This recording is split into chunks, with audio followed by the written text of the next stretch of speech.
যত মাটি যত মাটি তত টাকা, কি বলবেন? আসলে এটাই ওনার মন্ত্র হয়ে গেছে, যত মাটি তত টাকা।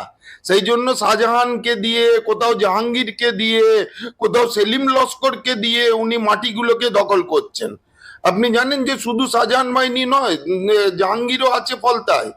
আর সে সিমিলারলি আপনার সেলিম লস্করও আছে মগরাহাটে। তো এরা সবাই দখল করে সব সম্পত্তি দখল করছেন। যেমন অনুব্রত মণ্ডল করেছিলেন।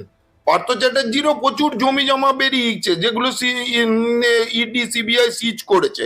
সুতরাং এরা সমস্ত জমিটাকে হড়প করতে চান এবং প্রত্যেকটা জায়গায় একজনকে করে জমিদার বানিয়ে দিয়েছেন।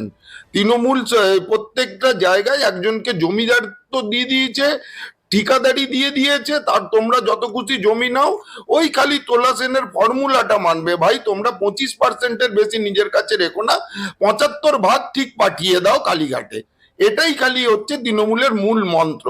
এবং এটাই মমতা বন্দ্যোপাধ্যায় রাত দিন আওড়ান, যে যত মাটি তত দখল করো, কেড়ে নাও, সাধারণ লোকের কাছ থেকে কেড়ে নাও, তো তফসিলি জাতি তাদের কাছ থেকে কেড়ে নাও, তাদের আসল আদিবাসীদের কাছ থেকে জমি কেড়ে নাও, কেড়ে নিয়ে তৃণমূলের ওটা দখলে করে নাও। এবং সেটাই হয়ে আসছে, বাংলায় এটা ধরা পড়ে গেছে।